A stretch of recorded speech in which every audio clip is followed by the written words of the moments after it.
Hey everyone, welcome. Today I'm going to guide you through a really cool technique, how to use Figma with Power BI creating a stunning blurred glass effect.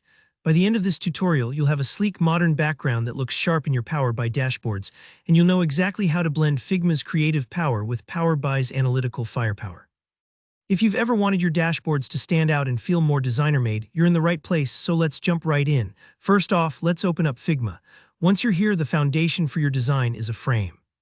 So go ahead and make a new frame. Think of this as your blank canvas, just like setting up your workspace before you start painting. Creating a frame ensures everything you add will be grouped together neatly, and it makes exporting later much easier. Now let's head down to the bottom of Figma where you'll find the Action button. Click on that. This is where Figma's real magic comes in with plugins.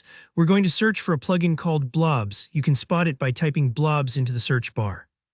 This plugin lets you generate organic, abstract blob shapes that add a ton of character to your designs. Go ahead and run the Blobs plugin and you'll see it pop up, offering you different blobby shapes. Now it's time to get creative.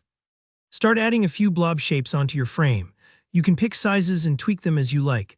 Don't be afraid to layer them a little. Stacking them up gives your background some fun depth and variety, almost like layering different textures in a collage. Once you're happy with how it looks, take a moment to add some colors. Choose colors that fit the vibe you want in Power BI, bold and vibrant, or maybe soft pastels for something more subtle. The color here really brings your blurred effect to life. Play around, maybe try gradients or mix a few shades together. This stage is like mixing a good palette for a painting. The better the color combo, the cooler the final effect. Once your blobs are arranged and colored, it's time to add the classic blurred glass look. We do this by adding a rectangular shape right on the frame over your blobs. Picture this rectangle as a window pane sitting over your colorful design.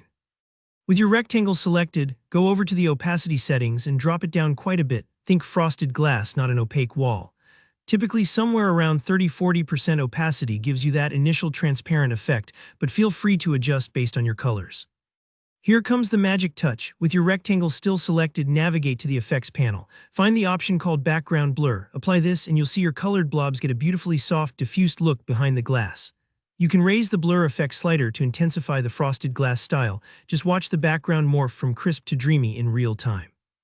Don't worry if it doesn't look perfect right away. Play with the blur setting until you love the effect. Once you're satisfied, it's time to export your work. Click Export, make sure your selection is your final frame, and choose PNG for the format. PNG keeps your beautiful transparency, which is important for the next step. Save it somewhere easy to find, because now we're going to bring it all together in Power BI. Jump over to Power BI and open up your dashboard. On the right side, find where it says Canvas Background. Click there and browse for the PNG image you just made in Figma. Select it, and you'll see your blurred glass background drop right into your Power BI canvas, bumping up the visual appeal in seconds. If the fit isn't perfect, use the Fit to Canvas option or drag the borders until it looks just right. From here, you can customize your elements and layer charts or visuals on top. Your blurred glass effect keeps things readable while staying stylish underneath. And there you have it, a designer-worthy blurred glass background in Power BI made from scratch in Figma. If you picked up something useful today, please hit the like button and leave a comment if you have questions or want to see more tutorials like this. Don't forget to subscribe so you never miss an update or a new creative trick for your dashboards. Thanks for watching, and I'll see you in the next video.